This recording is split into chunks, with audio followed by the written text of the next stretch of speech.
desligou o teu micro de propósito. É um excelente trabalho de equipa que temos. Bonito a todos aí em casa também, que estiver a assistir. Foi de propósito. Foste tu. Claro. Estávamos a ver que eu estava mais nervoso e então desliguei o micro dele. Vamos começar então com um verso de Gita, capítulo 8, verso 15. Mamupitya punarjanma dukalayam ashvatam manupavanti mahatmana sashitim paramam gata. E a tradução é: tendo alcançado a mais elevada perfeição e alcançando-me, os grandiosos nunca mais renascem neste mundo, que é transitório e cheio de sofrimento.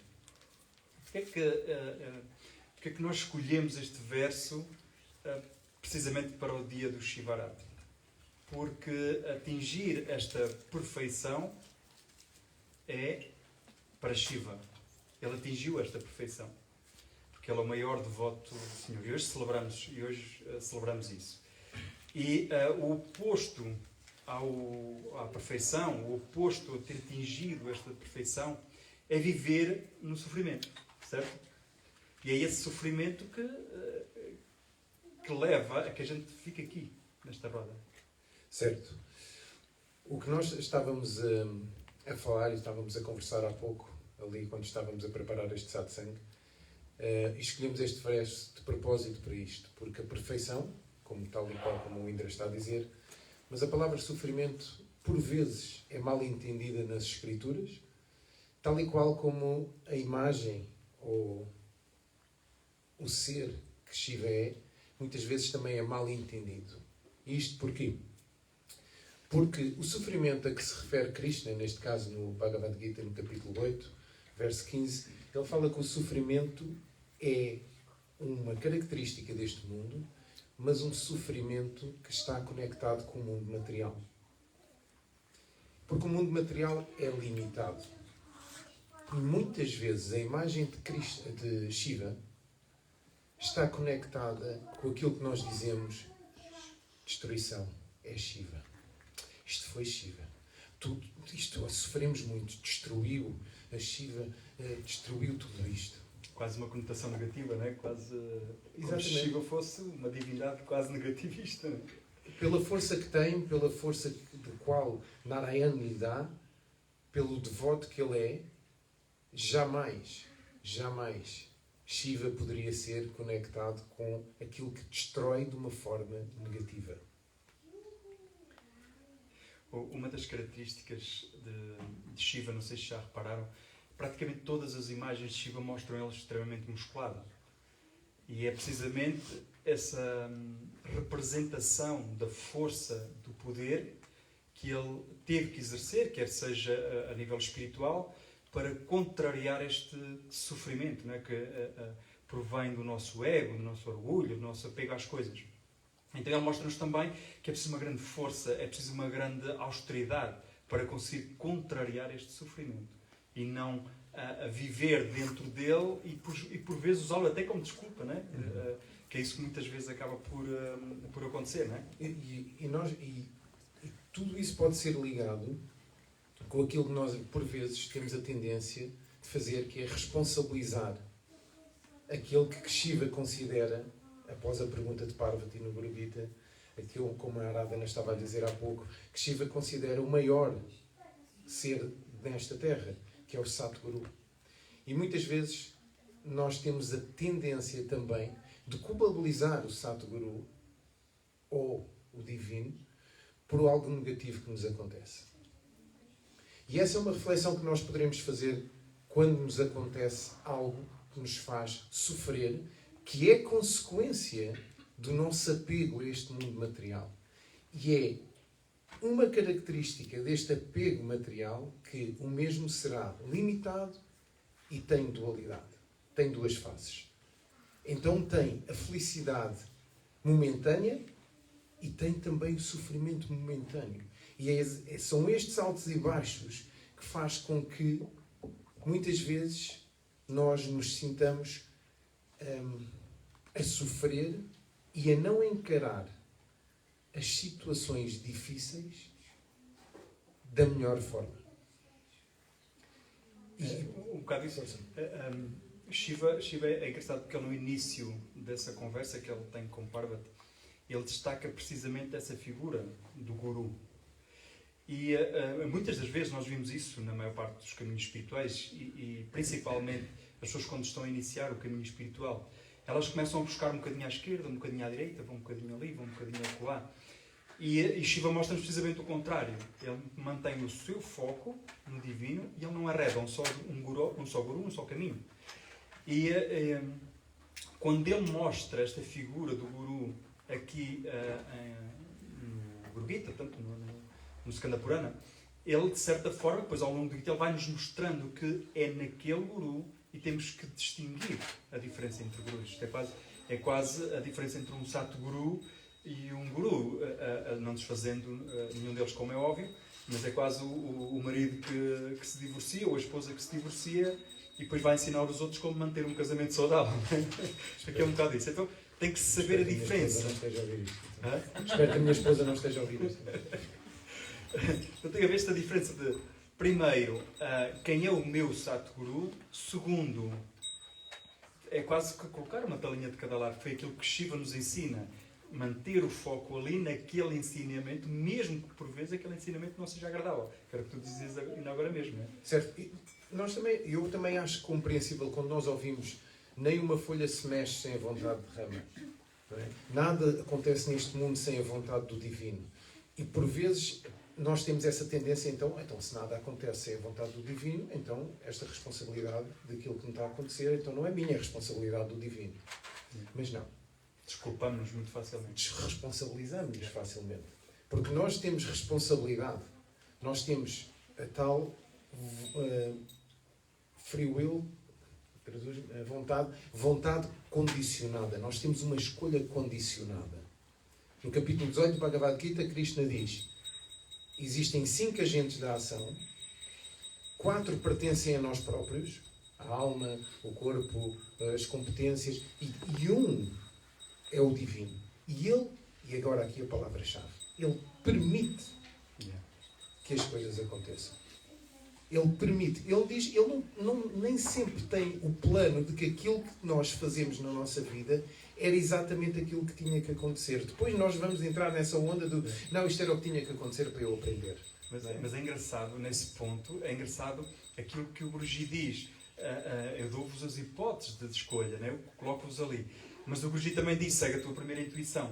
Ainda agora, recentemente, estávamos a falar com um jovem seguidor que vem aqui muitas vezes, que é o Tiago, e ele estava a falar, foram feitos vários estudos em que o nosso coração emite uma determinada vibração como se antecipasse o que vai acontecer. E o Guruji fala disso, segue a tua primeira intuição. Porquê? Porque essa intuição é o tal quinto elemento, o tal quinto fator da ação, que é a própria divindade, a alertar-nos de que algo vai acontecer. Mas mesmo assim nós tomamos essa decisão. Certo. E se a tomamos errada, a culpa não é nossa. E se a tomamos errada, não temos outra solução senão aprender com essa solução errada. E isso já é uma boa consciência. Não é? E essa relação com o Satguru, de não culpabilizar o Satguru, de não dizer, não desresponsabilizar aquilo que nós fazemos na nossa vida, apesar do Satguru só ter uma forma de agir connosco, que é em amor. Seja de uma forma rigorosa, seja de uma forma mais soft, ele só tem esta forma de agir em amor. Há uma história muito gira, desculpa, há uma história muito engraçada. Há uma história. Vínhamos para que ela seja engraçada. Vínhamos do... Eu estava agora há pouco tempo com o Guruji, estávamos a conversar e ele diz: então essa pessoa que não fique na tua casa. Só que instrução direta, sim, essa pessoa que não fique na tua casa. Eu transmiti à pessoa que tinha que dar o recado a essa pessoa, a tal pessoa, para não ficar lá em casa. E essa pessoa, com a sua juventude, porque é um jovem, disse-me: ok, mas eu não vou dizer que foi o Guru. E eu achei aquilo de uma nobreza enorme. Porque era fácil ele responsabilizar-se. Olha, não podes ficar na minha casa, foi o Guru que disse. Mas não, este jovem disse, não podes ficar na minha casa. E a outra pessoa, au! E ele manteve-se impávido e sereno e não saiu da vontade de dizer, sou eu que estou a tomar esta decisão. Porque se ele dissesse que tinha sido uma instrução do Guru, ele podia prejudicar a relação desta terceira pessoa com o próprio Guru. Ou podia criar ali algum ruído. É este fator de responsabilização das nossas ações que muitas vezes o nosso Satguru pede, para Master Shivananda, o Guruji, muitas vezes pede, e se nós nos entregarmos e tentarmos perceber o exemplo que Shiva foi, quando nós colocamos água no Shiva Lingam para arrefecer o veneno que ele tomou por todos nós, o ato de sacrifício que ele teve por todos nós, o que simboliza que se sacrifica, que protege todos os devotos e que têm essa ligação com ele, se nós nos apercebermos disso, vamos começar a perceber que tudo o que o Satguru faz é amor, seja como seja feito.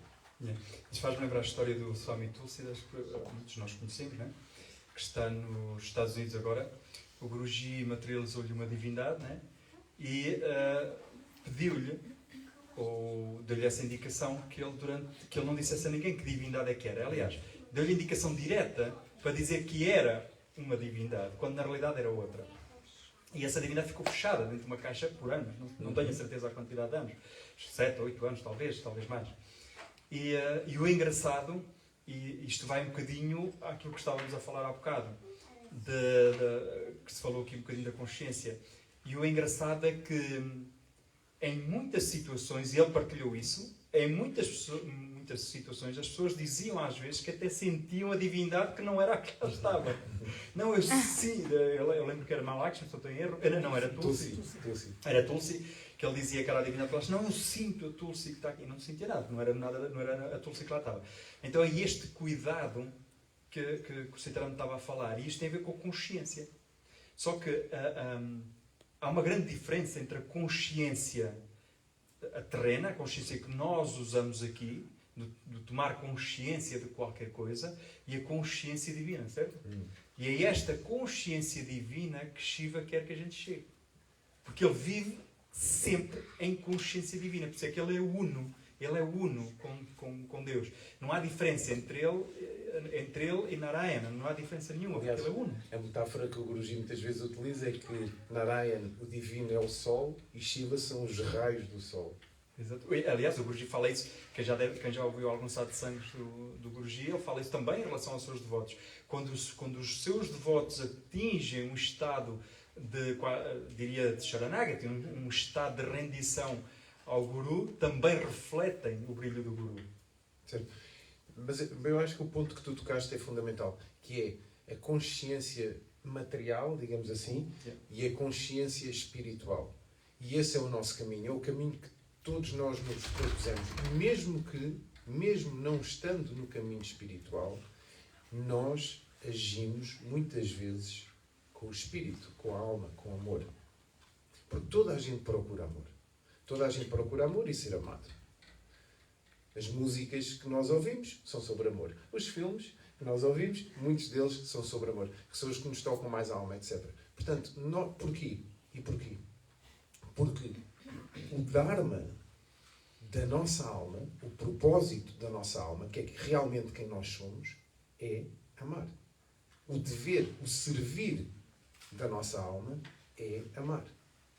Automaticamente, se nós estamos na consciência material e passamos através do nosso sadhana, através da nossa prática disciplinada, neste contexto espiritual, prática espiritual disciplinada, com um determinado objetivo, neste caso a consciência espiritual, é através desse sadhana, dessa prática disciplinada, que vamos começar a tomar mais consciência do nosso espírito, da nossa alma. Aliás, isso até é bem ressalvado por Krishna no Gita, no capítulo 6, quando ele diz a ação constante e renúncia. A ação constante e renúncia, não é? Quando a Arjuna lhe pergunta o que é que ele tem que fazer para chegar lá, ele diz a ação constante e renúncia. Este sadhana disciplinado, este sadhana com constância, este sadhana com o pouco que seja, e o Guruji pede muito, na realidade, o pouco que seja consistente, que seja diário, que seja permanente, mas que seja uma ação renunciada do eu. Porque era aquilo que falávamos um bocadinho da consciência material versus a consciência espiritual. E o Sitaram falava da questão do amor. E nós muitas vezes temos uma percepção do amor, de um amor do fazer bem. Porque achamos que o simples facto de estarmos a fazer uma boa ação, isto já é um amor divino. E não é. Não é. E o Guruji fala muitas vezes disso. O amor divino tem que transcender essa questão. Porque quando nós estamos a ajudar alguém, nós temos uma intenção associada. E essa intenção prende-nos a quê? Prende-nos ao eu. Eu ajudei.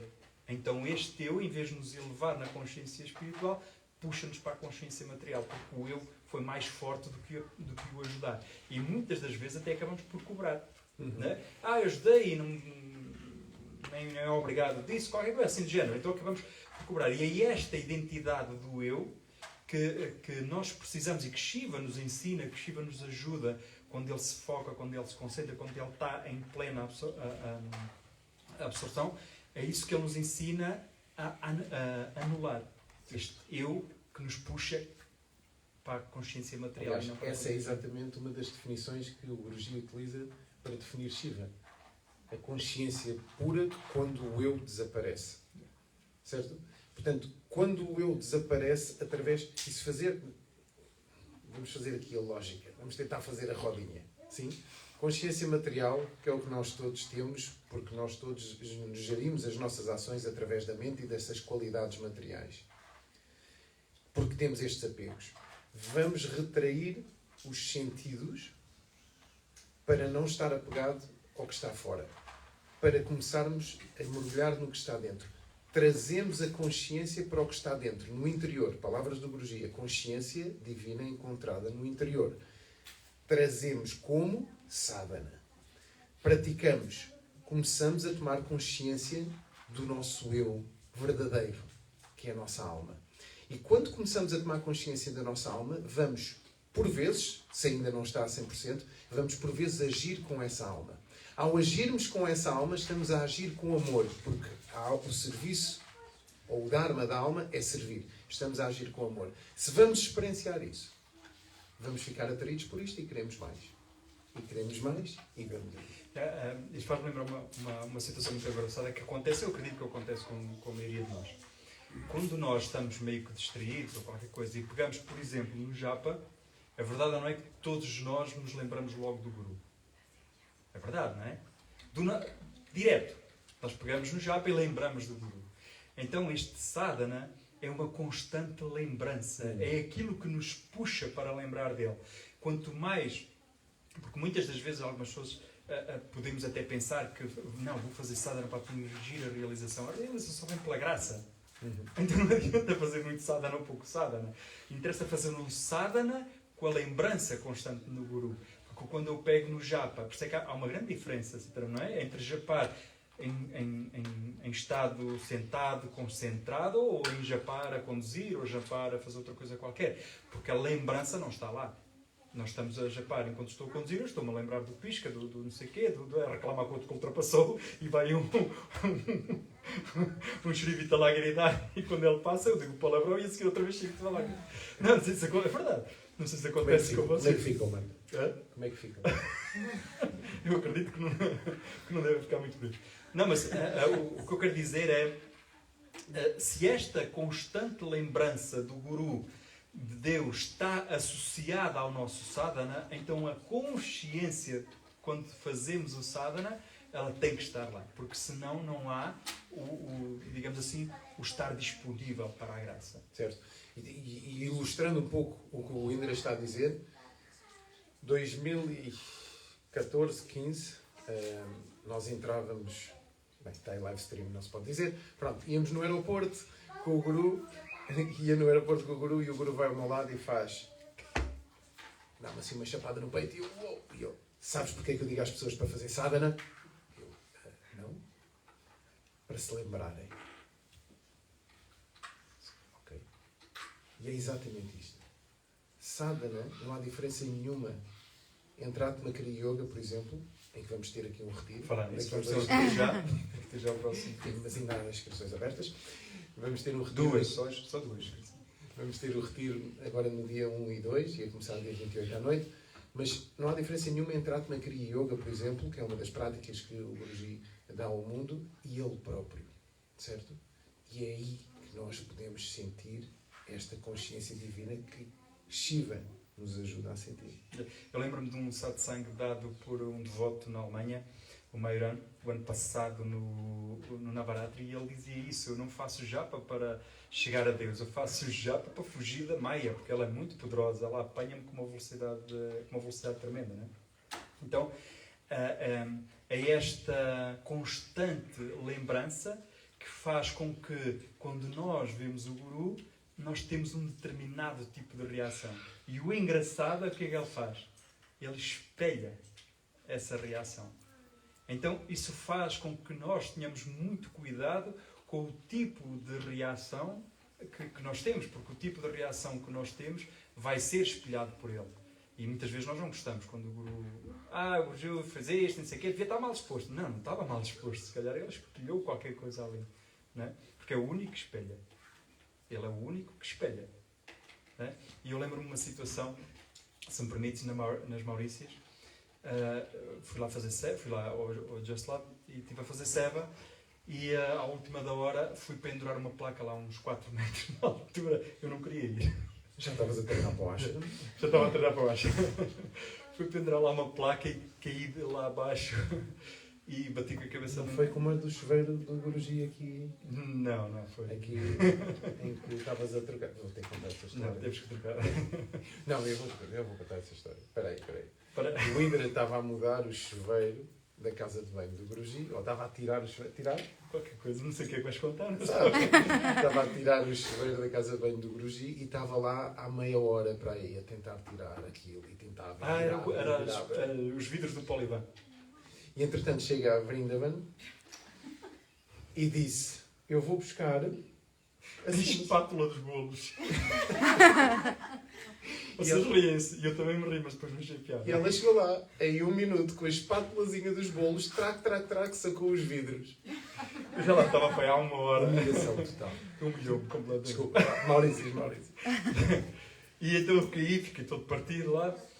E nas Maurícias, os primeiros socorros não são como aqui em Portugal. Para uma ferida aqui, eles ligam o braço todo. E então eu estava todo ligado. Saí lá todo ligado. E no momento que estava a chegar o Guruji. Então o Guruji vai e passa, e ia passar na direção onde eu tinha pendurado a placa. E eu estava a vir da ambulância todo ligado. E o Guruji vai para passar por mim. E alguém lhe diz: ele acabou de cair lá de cima e tal, está todo partido. E o Guruji simplesmente me ignorou. Porquê? Porque quando ele disse: ele está todo partido, eu pensei cá para mim: agora o Guruji vai ficar aqui a conversar comigo, vai nhanhanhã, então aquela coisa que passava no pelo. E ele simplesmente ignorou. E foi fazer o que tinha que fazer. No dia seguinte eu fui fazer o curativo, à ambulância, fui fazer o curativo, e perguntei à socorrista se já tinha conhecido o Guru, porque ela não era devota, ela estava simplesmente a fazer um trabalho. Se já tinha conhecido o Guru. E ela disse: sim, ele teve cá a perguntar como é que você estava. E então ele faz isto, ele espelha para esmagar o nosso orgulho, mas ele cuida, mesmo que a gente não veja. E é exatamente isso que Shiva faz. Ele é o destruidor, realmente é, mas é o destruidor do orgulho e do ego. Que nos faz sofrer. Que nos faz sofrer neste mundo material. Eu lembro-me de uma história, nas Maurícias também, em que a minha filha dizia que eu não vou perguntar ao Guru o que é que eu devo seguir na universidade. Porque eu quero seguir dança e se o Guru me disser segue economia, eu não vou seguir. E isto é um ato inteligente. Porque o Guru sempre diz: se vocês não estão receptivos a fazer aquilo que eu respondo à vossa pergunta, então não perguntem. Porque se eu disser à esquerda e vocês forem para a direita, não vai correr bem. Portanto, é preferível a ignorância do que contrariar a instrução.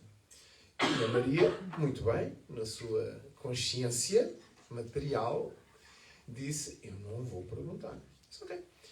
Estávamos nas Maurícias, eu mandei mensagem ao Guruji e disse, Guruji, nós vamos embora, só para te much love e tal, e agradecer tudo isto. Não, passem por aqui pelo ashram. Ok, passámos as 4 pelo ashram, fomos lá, despedimos do Guru, o Guruji veio de cá abaixo, despediu-se e tal, de nós e tal, e pronto, e estamos a ir embora, disse obrigado por tudo e tal, estamos a virar, e ele virou-se e parou e disse, Maria, tu querias me perguntar alguma coisa? E a Maria olhou assim para ele e disse, não. Não estava a mentir, era verdade, ela não queria perguntar. E ele, anda lá. E ela, não. E ele, pergunta. E ela, não. E ele, pergunta. E ela, ok, let's do this. Ok, vamos lá fazer isto então. O que é que tu queres que eu siga na universidade? Economia. E ele disse, o que é que tu amas fazer? E ela respondeu, eu amo dançar. És boa no que fazes, Maria? E ela disse, eu acho que sim. Então, se tu amas aquilo em que és bom, esse é o teu Dharma. Esse é o teu propósito. E através disso, vais cumprir o teu papel. Por isso, quando entregamos como Shiva faz, entrega-se na plenitude ao Divino, entrega-se ao Satguru, ele próprio sendo um Satguru também, isso vai fazer com que possamos receber a instrução pela qual nós cá viemos. O que o Sitaram estava a dizer é muito interessante. No entanto, Krishna faz um alerta no Gita, porque isso pode levar à preguiça. Verdade ou não? Porque muitas das vezes nós usamos essa desculpa do entregar para ficarmos preguiçosos. E isso não é consciência. Isso não é a verdadeira entrega. O Guruji diz nos vários comentários que faz ao longo do Gita, portanto, praticar o desapego, praticar a entrega, mas não renunciar ao executar da ação. O Swami Ravatikanta deu um satsang recentemente onde ele falava muito disso. Uma coisa é o renunciar aos resultados da ação, outra coisa é renunciar à ação. Claro. Porque esta renúncia à ação pode nos levar à preguiça, pode nos levar à negligência, exatamente. E isso não é nem por sombras o caminho que o Guruji pretende, ou que Shiva pretende que o devoto, ou que o caminhante espiritual faça. Ele pretende que ele execute a sua ação, mas com a plena entrega. Faz lembrar, a semana passada, aqui falamos no satsang da história do indivíduo que empurrava a pedra, se me permites contar. Então o indivíduo estava a empurrar uma pedra. O indivíduo foi ter com o seu guru e o guru mandou empurrar uma pedra. E a pedra era gigante comparada com ele. E ele começou a empurrar por dias, por meses. E a pedra não ardava, claro. Ela pesava toneladas e coitado. E ele chegou a um ponto que ficou muito chateado com o guru porque era uma ordem muito tonta. Foi ter com o guru reclamar que a pedra ainda não se tinha mexido. E ele disse, tu estás focado nos resultados. Olha para os teus braços, como é que eles estão? Os braços estavam fortíssimos. Olha para as tuas pernas, como é que eles estão? Estão fortíssimas. Quanto tempo empurraste? Empurrei mais de um ano. Houve muita resiliência por continuares a empurrar. Então não interessa o resultado, interessa a transformação que tiveste durante o processo. E ele realmente tinha sido transformado. E é um bocado isso que se fala aqui. Que é esta transformação que leva à entrega por puro amor. Porque senão é uma entrega por puro interesse. Que é, não, vou entregar isto que o Guru faz. E é exatamente essa entrega por puro amor que o Guruji hoje... Verdade. Sim, pode ser? Vou ler, mas vou-me controlar. O Guruji hoje, no seu tweet... Mas não o tweet que a Arábia leu. O outro tweet que ele fez é exatamente esse. É exatamente isso. É essa união entre Shiva e Shakti, Shiva e Parvati, essa união tão grande, tão grande, tão grande, que quase que se transformam num só. E foi um verso, e foi um poema que o Guruji escreveu, e perdoem-me, porque eu não sei ler poemas, como é óbvio, vou ler o melhor possível, mas acho que é maravilhoso partilhá-lo. Então ele diz: o silêncio de Shiva encontra a devoção de Parvati e juntos tornam-se infinitos. Os belos momentos que compartilhamos duram no tempo. Nós nunca nos separamos. Nosso amor vê o sol nascendo e a lua a pôr-se. O rosto permanece vivo na mente. Dois corações ligados um ao outro, como a água corrente. O amor continua, um único desejo para o coração inabalável do amado. Ele ainda está lá quando alguém volta, tão apaixonado quanto nos conhecemos. Alguém segura as mãos do amado por toda a eternidade.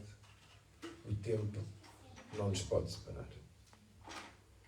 Jai Gurudev, e um feliz Shivaratri para todos. Jai Gurudev.